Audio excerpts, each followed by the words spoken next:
Hello friends, welcome to our YouTube channel Newton classes learn in simple way by Kapadia sir.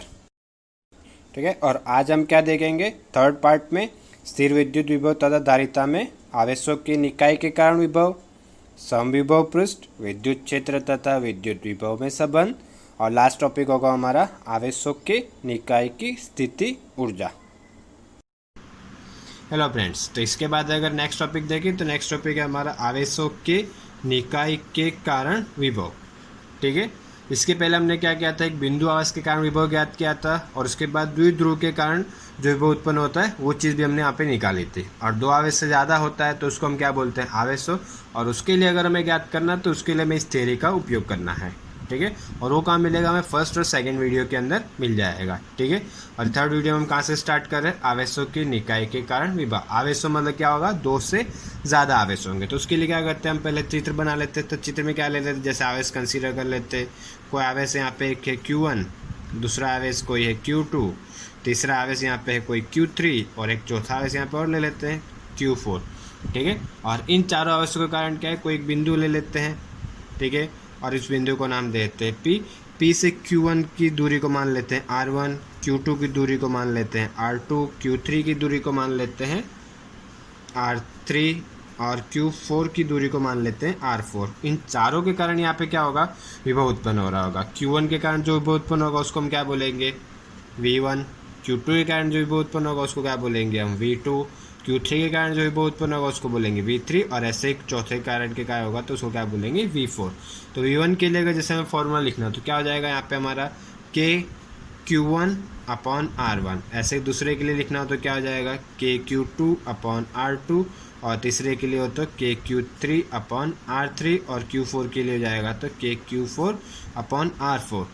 और अगर हम देखें P बिंदु पे हमें कुल परिणामी विभव ज्ञात करना हो तो उसके लिए हम क्या करेंगे, चारों विभव जो मिला हुआ है हमें 1, 2, 3 और 4 के कारण उन सभी का हम क्या करेंगे, योग करेंगे। तो परिणामी विभव का क्या लिख देते हैं, V। तो V के लिए हमारा सूत्र क्या हो जाएगा, V1 plus V2 plus V3 plus V4। ठीक है, और अब क्या करते हैं, सबका मान रख देते हैं। सबका मान रखेंगे तो क्या हो जाएगा, K Q1 upon R1 plus K Q2 upon R2 plus K Q3 upon R3 plus K Q4 upon R4। ठीक है, और ऐसे चार आवेश हो गए। मान लो चार आवेश की जगह 5 हो, 6 हो, n आवेश हो, तो क्या करेंगे, प्लस डॉट डॉट डॉट क्या कर देंगे, K Qn अपॉन Rn। ठीक है, मतलब कितने भी आवेश हो सबके लिए हम क्या कर सकते हैं, यहाँ पे ज्ञात कर सकते हैं। तो इसको क्या बोलते हैं हम, अध्यारोपण का सिद्धांत बुलाता है। अध्यारोपण का सिद्धांत का मतलब क्या होता है, कोई भी चीज़ हम अगर ज्ञात करें तो क्या करेंगे, सबका हम एक एक का अलग अलग निकालेंगे, और सबका क्या करेंगे, बीजगणितीय योग कर देंगे, और इसी को क्या बोलते हैं हम, अध्यारोपण सिद्धांत बोलते हैं। और ये चीज़ हम बल के लिए भी कर चुके हैं, विद्युत क्षेत्र के लिए भी कर चुके हैं, और अब हमने किसके लिए किया, विभव के लिए किया। ठीक है, ठीक है, और इसके बाद अगर नेक्स्ट देखें तो नेक्स्ट टॉपिक है हमारा समविभव पृष्ठ। ठीक है, समविभव का मतलब क्या होता है, यहाँ पे देखें तो सम मीन्स क्या हो जाएगा, समान, और विभव जो हमने ऑलरेडी देखा है, पृष्ठ मीन्स क्या हो जाएगी, कोई भी सतह। तो इसको अगर शॉर्ट में लिखना हो तो यार के लिए क्या लिख सकते हैं, एक समान विभव। ठीक है, और इसके लिए अगर परिभाषा लिखनी है तो परिभाषा भी लिख सकते हैं, समविभव पृष्ठ ऐसा पृष्ठ होता है जिसके हर बिंदु पर विभव का मान कैसा हो, समान हो। ठीक है, मतलब ऐसा पृष्ठ होगा जिसके जितने भी बिंदु होंगे सभी बिंदुओं पे विभव का मान कैसा होता है, समान होता है। ठीक है, तो उसके लिए हम क्या करते हैं, एग्जांपल लेते हैं। जैसे मान लो कोई एक हमारे पास क्या हो, गोला हो, गोले के केंद्र पे हम मान लेते हैं कोई आवेश दिया हुआ हो Q, और गोले के केंद्र से इसकी त्रिज्या मान लेते हो R। ठीक है, तो यहाँ पे हम क्या करते हैं, कोई बिंदु ले लेते हैं। जैसे कोई एक बिंदु लिया P, दूसरा एक बिंदु लिया Q, तीसरा एक बिंदु ले लेते हैं R। ठीक है, और P बिंदु पे देखें तो P बिंदु पे इसकी दूरी कितनी होगी, R, और इसके लिए विभव अगर लिखना हो तो क्या लिख देते हैं, VP इज इक्वल टू हो जाएगा हमारा KQ upon R, sorry small r, त्रिज्या हमने स्मॉल r लिए। ठीक है, और Q बिंदु के लिए देखें तो क्या हो जाएगा, VQ is equal to KQ upon R, और R बिंदु के लिए भी अगर हमें विभव देखना हो तो क्या आ जाएगा, VR is equal to KQ upon R। तीनों के लिए आवेश का मान भी समान है। तीनों बिंदुओं के से आवेश की दूरी भी क्या है, समान है। और ऐसे हम जितने भी बिंदु लेंगे इस वृत्त पे तो सभी के लिए क्या होगा, यही चीज़ होगी, बोला तीनों चीज़ यहाँ पे क्या हो रही है, समान आ रही है। तो ऐसे जितने भी बिंदु लेंगे सभी बिंदु पे विभव का मान कैसा होगा, समान होगा। तो ऐसे पृष्ठ को हम क्या बोल सकते हैं, समविभव पृष्ठ बोल सकते हैं। लेकिन इसी की जगह मान लो अगर हमारा वृत्त हो ऐसा और इसके ऊपर कोई बिंदु मान लेते हैं जैसे हो ए, बी और सी, तो ये तीनों बिंदुओं के लिए भी क्या होगा, विभव का मान समान होगा। लेकिन इन दोनों को हम क्या कर सकते हैं, एक दूसरे का समविभव पृष्ठ नहीं बोल सकते। ये पूरा एक समविभव पृष्ठ होगा और ये एक पूरा क्या होगा, समविभव पृष्ठ होगा। मतलब दोनों अलग अलग क्या हो सकते, समविभव पृष्ठ हो सकते हैं। ठीक है। और एक चीज़ ये हो सकती है, इसके अलावा अगर दूसरी चीज़ देखें, दूसरी चीज़ में ये ले सकते हैं, जैसे मान लो यहाँ पे क्या है, कोई प्लेट जैसी है, धातु की प्लेट है और इसके ऊपर क्या आवेश एक समान रूप से वितरित है। ठीक है। और इसके सामने क्या करते हैं हम, अगर कोई बिंदु ले, यहाँ पे एक P, दूसरा एक बिंदु लेते हैं Q और एक तीसरा बिंदु ले लेते हैं R, और ये तीनों बिंदु क्या इस समतल से समान दूरी पे है।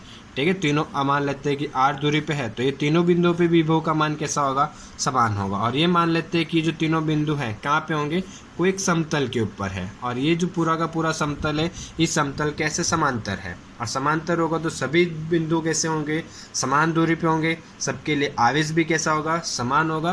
तो इस पूरे पृष्ठ पे अगर हम देखें तो सभी बिंदुओं के लिए जितने भी बिंदु लेंगे, जैसे और कोई बिंदु ले लेते हैं, यहाँ पे जितने भी बिंदु लेंगे सभी बिंदु पे विभव का मान कैसा रहेगा, समान रहेगा। तो इस पृष्ठ को भी हम क्या बोल सकते हैं, समविभव पृष्ठ बोल सकते हैं। ठीक है। और ये छोटा सा टॉपिक है, सिर्फ परिभाषा आती है और क्वेश्चन वगैरह में यूज होता है। ठीक है। हेलो फ्रेंड्स, तो इसके बाद अगर नेक्स्ट टॉपिक देखें तो नेक्स्ट टॉपिक हमारा होगा विद्युत क्षेत्र तथा विद्युत विभव में संबंध। तो विद्युत क्षेत्र में क्या हो जाएगा, ई, और विद्युत विभव मतलब वी, और मतलब ऐसा समीकरण बना है जिसमें वी और ई दोनों आ जाते हों। ठीक है। तो उसके लिए हम क्या करते हैं, पहले वी का सूत्र लिखते हैं। वी क्या होता है, हमारा विभव, और विभव के लिए हमने क्या बोला था, किसी भी एकांक धन आवेश को अनंत दूरी से विद्युत क्षेत्र की विरुद्ध दिशा में लाने के लिए जो कार्य करते हैं, तो उसके लिए क्या हमने सूत्र बनाया था, अनंत दूरी से कोई एक बिंदु मान लेते हैं, पी पे लाने के लिए विद्युत क्षेत्र की विपरीत दिशा के लिए क्या लेते हैं, माइनस, और उसको क्या लिख देते हैं, ई इंटू डी आर। ठीक है। ये तो हो गया अनंत से पी बिंदु पर लाने के लिए। लेकिन मान लो अगर हमें क्या है, कोई विद्युत क्षेत्र है, उसमें पी बिंदु से क्यू बिंदु तक लेके जाना, और वो दोनों बिंदु क्या एक दूसरे के बहुत ही पास हो, तो वहाँ पे जो विद्युत विभव में जो अंतर होगा वो भी क्या मिलेगा, हमें बहुत ही कम अंतर मिलेगा। तो उसको हम क्या लिख सकते हैं, ऐसे भी लिख सकते हो, D V is equal to क्या हो जाएगा हमारा, minus E into D R. तो यहाँ पे समाकलन करने की जरूरत नहीं, क्योंकि हम सूक्ष्म भाग के लिए कर रहे हैं। अगर पूरे भाग के लिए करते तो हमें यहाँ पे क्या करना पड़ता, समाकलन करना पड़ता। ठीक है। तो यहाँ से अगर हम ई को करता है करें तो ई को इधर रहने देते, माइनस डी आर को गुणाकार में इक्वल के अपोजिट से आया तो क्या हो जाएगा, डिवाइड में। तो ई के लिए हम क्या लिख सकते हैं, ई इज इक्वल टू हो जाएगा हमारा minus D V upon D R. ठीक है। अब यहाँ पे हमें ई कैसे मिलेगा, अगर ई हमें मान लो एक्स दिशा के लिए ज्ञात करना, तो उसके लिए सूत्र क्या हो जाएगा, हमारा सूत्र होगा E x is equal to minus D V x, मतलब एक्स दिशा का विभव, और क्या करेंगे, एक्स के सापेक्ष यहाँ पे उसका अवकलन करेंगे, तो उससे हमें क्या मिल जाएगा, विद्युत क्षेत्र मिल जाएगा। और ऐसे वाई के लिए करना हो तो क्या हो जाएगा, E Y is equal to minus D V Y upon D Y, और z के लिए करना हो तो E Z is equal to minus D V Z upon D Z, sorry D Z upon D Z. ठीक है। ये चीज़ भी कर सकते हैं। और दूसरी अगर शॉर्ट में याद रखना तो शॉर्ट में हम ये चीज़ याद रखते हैं कि v के लिए हमारा फॉर्मूला क्या होगा, माइनस ई इंटू डी। ये कोई भी MCQ के लिए याद रख सकते हो, माइनस विपरीत दिशा के लिए, और विद्युत क्षेत्र और जिन दो बिंदुओं के लिए ज्ञात करना उन दोनों बिंदुओं के बीच की दूरी का अगर गुणनफल करेंगे तो हमें क्या मिल जाएगा, वहाँ पे विभव। ठीक है। हेलो फ्रेंड्स, और इसके बाद अगर नेक्स्ट टॉपिक देखें तो नेक्स्ट टॉपिक है हमारा आवेशों के निकाय की स्थिति ऊर्जा। हमने अभी देखा था आवेशों के निकाय के विभव के लिए ज्ञात किया था। आवेशों के निकाय मतलब क्या होगा, दो से ज़्यादा आवेश होंगे, उनके लिए वहाँ पे जो स्थिति ऊर्जा होगी उसके लिए हमें यहाँ पे क्या करना है, सूत्र बनाना है। ठीक है। तो ये तो हो गया। और स्थिति ऊर्जा के लिए हमने ऑलरेडी बता चुके फर्स्ट लेक्चर में क्या होता है। स्थिति ऊर्जा मतलब किसी भी दिए गए आवेश को अनंत दूरी से विद्युत क्षेत्र की विपरीत दिशा में दिए गए बिंदु पर लाने के लिए जो कार्य करना पड़ता है उस कार्य को हम क्या बोलते हैं, विद्युत स्थिति ऊर्जा। ठीक है। तो उसके लिए क्या करते हैं, अगर उसके लिए हम देखें तो पहले क्या करेंगे, हम कोई भी आवेश को कहाँ से लेके आएंगे, अनंत दूरी से लेके आएंगे। उसके लिए चलो स्टार्ट करते हैं। तो पहले हम चित्र देखते हैं। तो चित्र के लिए देखें, जैसे मान लेते हैं हम क्या करते हैं, Q1 आवेश यहाँ पे है, कहाँ पे है, अनंत दूरी पे है, और इसको हमें कहाँ पे लेके आना, कोई एक बिंदु है, बिंदु को हम नाम देते हैं 1, ठीक है, और इस वन बिंदु पे लेके आना है। लेकिन यहाँ पे अगर हम देखें तो यहाँ पे फिलहाल कोई भी आवेश नहीं है, कोई भी आवेश नहीं है तो ना ही कोई विद्युत क्षेत्र होगा, ना ही कोई विद्युत क्षेत्र होगा तो उसके लिए क्या होगा, ना ही कोई विभव होगा। ठीक है, तो जब इस आवेश को लेके आएंगे तो इसके ऊपर क्या होगा, कोई भी विद्युत क्षेत्र नहीं लग रहा होगा, कोई भी विभव भी नहीं लग रहा होगा। ठीक है, तो इसके लिए कार्य का मान क्या है, स्थिति ऊर्जा का मान कितना हो जाएगा, 0। जब क्या करेंगे, Q1 को लेके आएंगे। वो कैसे होगा, तो अगर देखा हो तो हमने लास्ट में ये देखा था कि U के लिए हमारा सूत्र क्या होता है, QV। U हो गया हमारा स्थिति ऊर्जा, Q मीन्स जिस आवेश को लेके आ रहे हैं, और V मतलब क्या होगा, उसके ऊपर जो विभव लग रहा है। तो यहाँ पे अगर कोई भी विभव नहीं लग रहा है, इसके लिए पहले वाले के लिए हमारा स्थिति ऊर्जा का मान क्या हो जाएगा, U1 = 0। ठीक है, हम क्या करेंगे, सबके लिए अलग अलग स्थिति ऊर्जा निकालेंगे और फिर लास्ट में क्या करेंगे, सबका योग करेंगे। ठीक है, फिर क्या बोल देते हैं, जैसे मान लेते हैं यहाँ अनंत दूरी पे क्या है हमारा दूसरा एक आवेश है, कौन सा है, Q2। और इसको क्या करना है, इसको भी हमें कहाँ लेके आना है, कोई दूसरा बिंदु लेके आना और इसकी विद्युत क्षेत्र में लेके आना है। उसको हम यहाँ पे रख देते हैं 2 और इसको यहाँ पे लेके आना है। जब इसको यहाँ पे लेके आ रहे होंगे Q2 को, तो Q1 आवेश का जो विद्युत क्षेत्र होगा वो क्या कर रहा होगा, इसके ऊपर बल लगा रहा होगा और इस पर विभव भी लगा रहा होगा। ठीक है, तो उसके लिए अगर सूत्र लिखना तो उसके लिए सूत्र क्या लिखेंगे हम, U2 कौन से आवेश को लेके आ रहे हैं, दूसरे आवेश को, और विभव कौन लगा रहा है, फर्स्ट वाला। तो उसको क्या लिखेंगे, दूसरे आवेश को लेके आ रहे हैं और लगा विभव किसका लग रहा है, पहले वाले का। और इन दोनों के बीच की दूरी को हम क्या नाम दे देते हैं, नाम दे देते हैं R12। ठीक है, और यहाँ पे हम क्या करेंगे, अब V1 का मान लिखना हो तो V1 के लिए हमारा सूत्र क्या हो जाएगा, V1 के लिए सूत्र हो जाएगा कि पहले आवेश का Q1 और दोनों के बीच की दूरी कितनी है, 1 2। तो U2 के लिए हमारा फाइनल सूत्र क्या हो जाएगा, Q2 और V1 का मान रखोगे तो KQ1/R12। तो फाइनली लिखना हो तो U2 के लिए हो जाएगा सूत्र KQ1 Q2/R12। ठीक है, अब क्या करेंगे, यहीं से हम क्या करते हैं, अनंत दूरी से क्या कर रहे हैं, किसको लेके आ रहे हैं, Q3 को लेके आ रहे हैं। और जब Q3 को लेके आओगे तो उस पर Q1 भी क्या करेगा, विद्युत क्षेत्र लगेगा, Q2 का भी विद्युत क्षेत्र लगेगा, Q1 का भी विभव लगेगा और Q2 का भी क्या करेगा, विभव लगेगा। तो हम यहाँ पे विभव की ज़रूरत है तो हम सिर्फ किस पे ध्यान देंगे, विभव पे ध्यान देंगे।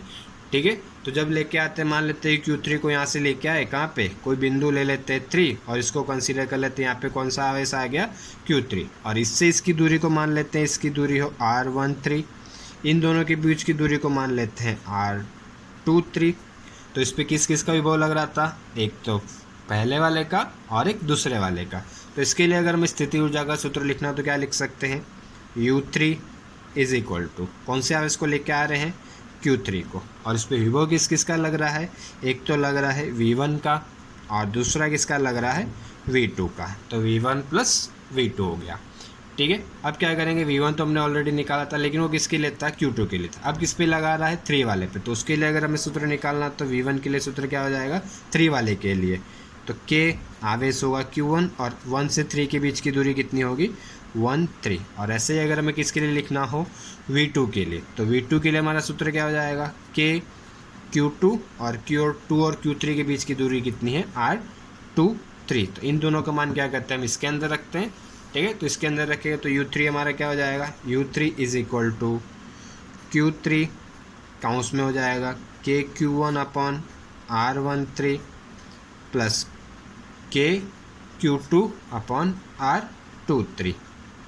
ठीक है, क्या करते हैं, अब यहाँ पे हम क्या करेंगे, काउंस ओपन कर देते हैं। तो काउंस ओपन करो तो U3 के लिए हमारा फाइनली फॉर्मूला क्या हो जाएगा, KQ1 Q3/R13 plus KQ2 Q3/R23।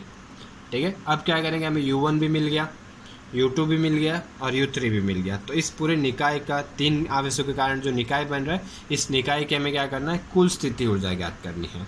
ठीक है, तो कुल स्थिति ऊर्जा के लिए क्या करेंगे, हमने क्या बोला था, U1 अलग से निकालेंगे, U2 निकालेंगे, U3 निकालेंगे और तीनों का क्या कर देंगे, योग कर देंगे। ठीक है, तो तीनों का हम क्या कर देते हैं, यहाँ पे योग कर देते हैं। ठीक है, तो ये हो जाएगा हमारा U = U1 + U2 + U3। ठीक है, ऐसे अगर होता तो चौथा आवेश होता है तो चौथे आवेश के लिए क्या कर देते हैं, +U4। ठीक है, तो U1 के लिए हमें कितना मिला था, देखो यहाँ पे दिया था U1 0 आया था, तो U1 की जगह पे हो गया 0।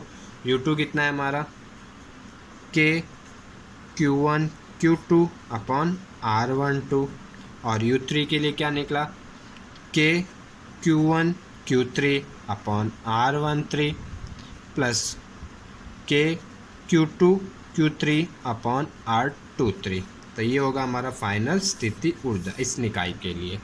ठीक है, और अब देखो इतना बड़ा फॉर्मूला था, हम याद कैसे रखेंगे? याद रखने की कोई ज़रूरत नहीं, हम क्या करेंगे, युग्म बनाएंगे। जैसे अगर यहाँ पे हम देखें तो यहाँ पे 3 निकाय है, Q1 Q2 Q3, तीनों को अगर दो दो आवेशों का अगर युग्म बनाए तो कितने युग्म बनेंगे? 3, Q1 Q2 Q2 Q3 और Q1 Q3। ठीक है, तो इन्हीं 3 चीज़ों को क्या किया, हमें किया। देखो के Q1 Q2 अपॉन R12, के Q1 Q3 अपॉन R13 और के Q2 Q3 अपॉन R23। ठीक है, और यहीं पे अगर चौथा हो तो क्या होता, तो चारों के साथ एक एक युग्म और बनता। ठीक है, ये शॉर्ट ट्रिक याद रखने की। ठीक है, और उनके बीच की क्या लेनी है, दूरी लेनी है। जैसे Q1 और Q2 के बीच की दूरी R12, Q1 और Q3 के बीच की दूरी R13, Q2 Q3 के बीच की दूरी R23। ठीक है, और इसके बाद भी अगर कोई डाउट हो तो आप कमेंट कर सकते हैं। ओके, वीडियो देखने के लिए थैंक यू, और पसंद आया तो सब्सक्राइब ज़रूर करना।